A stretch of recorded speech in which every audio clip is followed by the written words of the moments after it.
Welcome back to my channel Sindhu study desk. ఈరోజు 7వ తరగతి తెలుగు పాఠ్యపుస్తకంలోని 10, 11, 12 పాఠ్యాంశాలు చర్చిద్దాం. 10వ పాఠం సీత ఇష్టాలు, ప్రక్రియ, బుర్రకథ, ఇతివృత్తం, బాలికా విద్య. ఆడపిల్లల పాఠం ఉద్దేశం ఆడపిల్లల పట్ల వివక్ష లేకుండా ప్రోత్సహిస్తే అన్ని రంగాల్లో రాణిస్తారు. స్త్రీ విద్య కుటుంబానికే కాక ప్రపంచానికే వెలుగునిస్తుందని ఈ పాఠం ఉద్దేశం. అట్లే జానపద కళారూపాల పట్ల అభిరుచి పెంచుకొని ఆదరించాలని, బుర్రకథ వంటి కళారూపాల వలన ప్రయోజనాలు ఉన్నాయని తెలియజేయడం ఈ పాఠం ఉద్దేశం.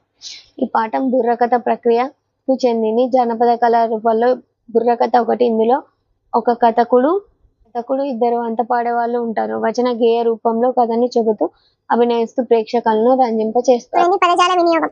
మండలంలో అభివృద్ధి పనులు నిర్వహించే అధికారి. మండల అభివృద్ధి అధికారి. నాయకత్వం వహించేవాడు నాయకుడు. ఉపన్యాసం ఇచ్చేవాడు ఉపన్యాసకుడు లేదా వక్త అని కూడా అంటారు. నెక్స్ట్ హరికథ చెప్పేవారు హరిదాస్. నెక్స్ట్ శిక్షణను ఇచ్చేవారు శిక్షకులు, ఉపాధ్యాయులు. ఇక్కడ సమాపక క్రియాలు భేదాలు గుర్తించి మరికొన్ని రాయమంటుంది. ఇక్కడ వెళ్ళి వచ్చి తెంపి తిని చూసి అసమాపక.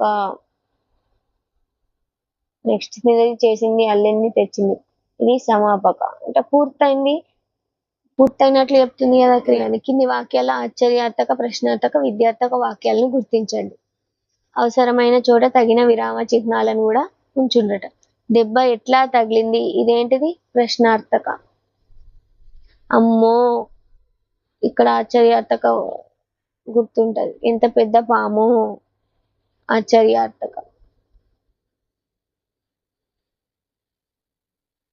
నెక్స్ట్ తప్పకుండా ఇంటి పని పూర్తి చేయాలి, విద్యార్థక. లాస్ట్ ఫుల్ స్టాప్ ఉండాలి. నాన్న కొనిచ్చిన సైకిల్ ఎంత బాగుందో, ఆశ్చర్యార్థక. నెక్స్ట్ పండుగ నాటికి గుడిని అలంకరించండి, విద్యార్థక. మీది ఏ ఊరు, ప్రశ్నార్థక. మలాలా 1997 జూలై 12న పాకిస్తాన్లో జన్మించిన మలాలా ప్రపంచం గర్వించే సాహస బాలికగా పేరు తెచ్చుకుంది. సాటి మనిషిని ప్రేమించడమే నా కుటుంబం నాకు నేర్పిన సంస్కారం. నా మీద తూటాలు కురిపించిన తాలిబాన్ వచ్చి నా ఎదురుగా నిలిచిన అతన్ని నేను క్షమిస్తాను. Gandhiji, Martin Luther King, Mother తెరిసాలే నాకు ఆదర్శం అని గర్వంగా చాటింది. అత్యుత్తమ ఔదార్యానికి నిలువెత్తు నిదర్శనమై నిలిచింది. సత్యార్థి కైలాష్ ప్రకాష్ బాలల హక్కుల కోసం కృషి చేస్తున్న భారతీయ సామాజిక సేవకుడితో కలిసి 2014 సంవత్సరంలో నోబెల్ శాంతి బహుమతి అందుకుంది. 11వ పాఠం స్త్రీలు పొంగిన జీవగడ్డ, రాయప్రోలు సుబ్బారావు. ప్రక్రియ గేయము, ఇతివృత్తం, దేశ భక్తి. ఈ పాఠం గేయ ప్రక్రియకు చెందినది. ఇది మాత్రా ఛందస్సులో రాగయుక్తంగా పాడుకోవడానికి వీలుగా ఉంటుంది. ఈ గేయం రాయప్రోలు సుబ్బారావు రచించాడు. కవిపరిచయం. భావకవిత్వానికి పేరెన్నికగన్న రాయప్రోలు సుబ్బారావు గుంటూరు జిల్లా గార్లపాడు గ్రామంలో జన్మించారు. తృణ కంకణం, స్నేహలత, స్వప్నకుమార, కష్టకమల, ఆంధ్రావళి, జడకుచ్చులు, వనమాల మొదలైన కావ్యాలను రచించాడు.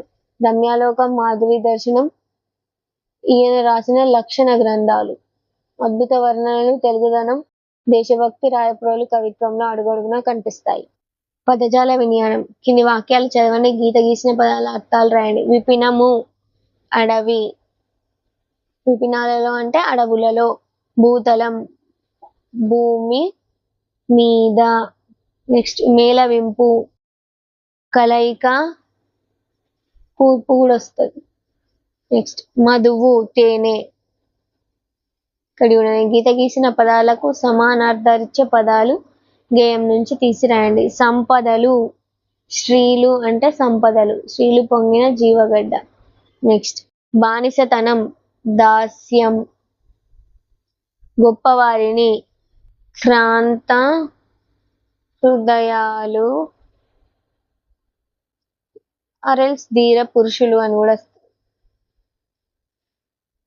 నెక్స్ట్ వేడిగా, కాక మీద ఉన్నాడు అంటారు. ఒకే అర్థాన్నిచ్చే పదాలు ఉన్నాయి, వాటిని గుర్తించండి. విపినం, అరణ్యం. ఈ ధరణిలో ఎందరో వీరులు, ఈ నేల మీద పుట్టిన ప్రతివారు పౌరుషులు. ధరణి, నేల. నెక్స్ట్, గొప్పవారి సేవలు చిరస్థాయిగా ఉంటాయి, అందుకోసం వారిని ఎల్లప్పుడూ గుర్తించాలి. చిరస్థాయి, ఎల్లప్పుడూ. చూడండి, కింది వాక్యాలను చదవండి, అవి ఏ రకమైన వాక్యాలో గుర్తించండి. ఈ శిల్పం ఎంత అందంగా ఉందో, ఆశ్చర్యార్థక వాక్యం. పనిని త్వరగా పూర్తి చేయాలి, విద్యార్థక వాక్యం. చుట్టాలు ఎప్పుడు వస్తారు, ప్రశ్నార్థక. ఈ పుస్తకం వెల ఎంత, ప్రశ్నార్థక. పాఠం అందరూ చదువుకొని రండి, విద్యార్థక. మీరు నా నుండి తెలుసుకోండి, విద్యార్థక వాక్యం.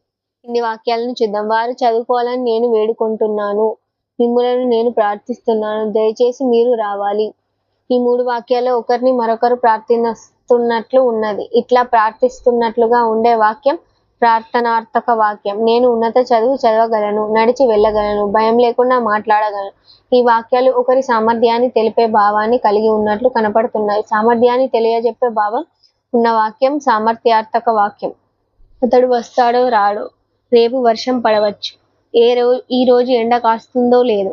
ఈ 3 వాక్యాల్లో పని జరుగుతుందో లేదో అనే సందేహం వ్యక్తం అవుతుంది. పని జరుగుతుందో లేదో అనే సందేహం కలిగేటట్లున్న వాక్యం సందేహార్థక వాక్యం. లోపలికి రావచ్చు, కొద్దిసేపు టీవీ చూడవచ్చు, మీరు వెళ్ళవచ్చు. ఈ వాక్యాలు అనుమతిని ఇస్తున్నట్లుగా ఉన్నాయి, అంటే ఇవి అనుమత్యార్థక వాక్యాలు. ఏదైనా ఒక పనిని చేయడానికి అనుమతిని ఇచ్చే అర్థాన్ని సూచించే వాక్యం అనుమత్యార్థక వాక్యం. ఇతరులను ఎగతాళి చేయవద్దు, నీటిని వృధా చేయవద్దు, ఎక్కువసేపు నిద్రించవద్దు. ఈ వాక్యాలు ఆయా పనులను చేయవద్దని చెబుతున్నాయి, నిషేధిస్తున్నవి కనుక ఇవి నిషేధార్థక వాక్యాలు. ఒక పనిని చేయవద్దనే అర్థాన్ని సూచించే వాక్యం నిషేధార్థక వాక్యం. ఈ వాక్యాలను చదవండి, అవసరమైన చోట తగిన విరామ చిహ్నాలు ఉంచండి. ఇవి ఏ రకమైన వాక్యాలు గుర్తించండి. అట్లా అనుకోకండి, నిషేధార్థక వాక్యం.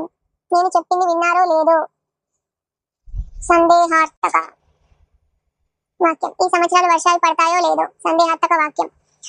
మీరు ఎప్పుడైనా రావచ్చు, అనుమత్యార్థక వాక్యం. అనుమతి లేకుండా లోనికి రావద్దు, నిషేధార్థక వాక్యం. మీరు భోజనానికి వెళ్ళవచ్చు, అనుమత్యార్థక.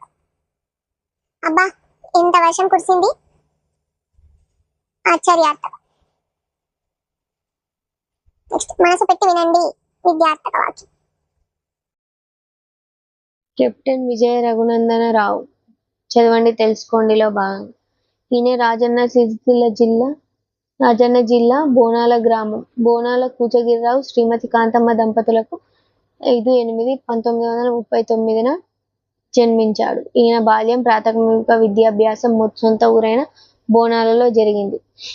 అనంతరం ఉన్నత విద్య కోసం హైదరాబాద్ చేరుకున్నాడు.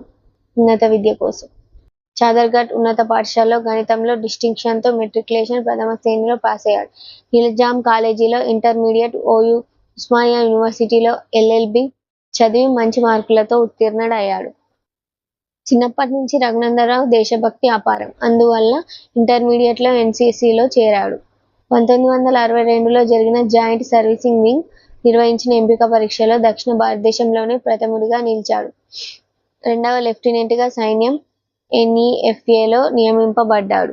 నాగాలాండ్కు బదిలీ మీద వెళ్ళినప్పుడు మిలిటరీ ఇంటెలిజెన్స్లో గూఢచారి విభాగం శిక్షణ పొందాడు. తర్వాత కెప్టెన్గా పదోన్నతి పొందాడు. ఇది ఇట్లుండగా సెలవుల్లో ఉన్న రఘునందనరావు విశ్రాంతి కోసం పూనాలో ఉంటున్నాడు. కొన్ని రోజుల్లోనే భారత ప్రభుత్వం నుండి సెలవు రద్దు చేసుకుని విధుల్లో చేరమని ఆదేశం అందింది. కర్తవ్యపరాయణుడైన రఘునందనరావు వెంటనే శ్రీనగర్ చేరుకున్నాడు. కాశ్మీర్ను ఆక్రమించుకోవడానికి పాకిస్తాన్ యుద్ధం ఆరంభించింది. వారిని తరిమి కొట్టడం భారత సైనికుల లక్ష్యం. ఓ సైనిక దళానికి రఘునందనరావు నాయకత్వం వహించాడు. తాను సింహంలా ముందుకు దూకుతూ తన వారిని నడిపించాడు. భయంకరంగా యుద్ధం జరిగింది. ఎంతో మంది పాకిస్తాన్ సైనికులను తరిమి కొట్టాడు. కానీ శత్రువులు పేల్చిన ఒక తుపాకీ గుండు ఈ వీరుని తలలోకి చొచ్చుకొని పోయింది. భరతమాత ఒడిలోకి వాలిపోతూ కూడా తనపై అధికారికి పరిస్థితులను వివరించి బాధ్యతను మరో ఆఫీసర్కి అప్పగించి నేలకొరిగాడు.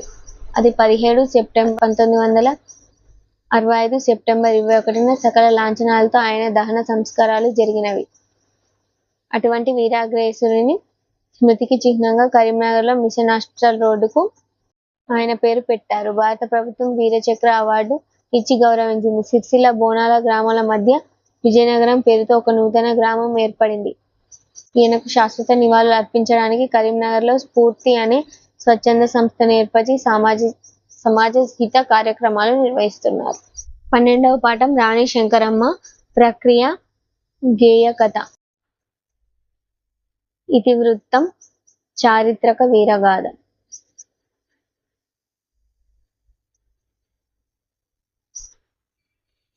పాఠ్య భాగ వివరాలు. ఈ పాఠం గేయ కథ ప్రక్రియకు చెందింది. కథను గేయ రూపంలో చెబితే గేయ కథ లయాత్మకంగా పాడుకోవడానికి వీలుగా ఉంటుంది. సంగారెడ్డి జిల్లాకు చెందిన క్రీశకం సంపన్మూడంబై రంగకృష్ణమాచార్యులు రచించిన మెదక్ జిల్లా అంతర్గత అందవోలు శౌర్య వీర్యారెడ్డి త్రయం వీరుల గాథల పుస్తకం ఆధారంగా రూపొందించిన పాఠ్యాంశం ఇది. మెదక్ జిల్లాలోని అందవోలు రాజధానిగా చేసుకొని ఇవలు రాణి శంకరమ్మ రాజ్యం చేసింది. నైజాం నవాబు శంకరమ్మను రాయబాగిన్ అనే బిరుదునిచ్చాడు. 1764 సంవత్సరం అందోలు రాజ్యానికి శంకరమ్మ రాణి అయ్యింది. 1774 సంవత్సరంలో శంకరమ్మ తుది శ్వాస విడిచింది. అందోలు చరిత్రలో ఆమె కీర్తి సువర్ణాక్షరాలతో లిఖించబడింది. పదజాల వినియోగంలో భాగంగా గీత గీసిన పదాలకు అర్థాలు రాసి వాటితో సొంత వాక్యాలు రాయండి. ప్రసిద్ధి, ఖ్యాతి. నెక్స్ట్ స్వప్నం, కళ. నెక్స్ట్ సమరం, యుద్ధం. శౌర్యం, పరాక్రమం, ధైర్యం కూడా వస్తుంది. దీప్తి, వెలుగు, కాంతి. పదాలను వివరించండి. సాహితీ జ్యోతులు. సాహితీ అనే కాంతులు. శౌర్య చంద్రికలు. పరాక్రమం అనే వెన్నెలలు. అపరంజి బొమ్మ, అందమైన బొమ్మ. అజరామరం, ముసలితనం, మరణం లేకుండా ఉండడం.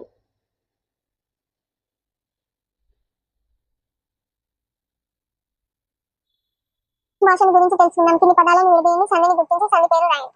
రంగనాథ ఆలయం, రంగనాథ ప్లస్ ఆలయం. ఏంటి? ఆ ప్లస్ ఆ అవుతుంది, సవర్ణ దీర్ఘ సంధి. అమృతాన్నం, అమృత ప్లస్ అన్నం. ఆ ప్లస్ ఆ ఇస్ ఈక్వల్ టు ఆ, సవర్ణ దీర్ఘ సంధి.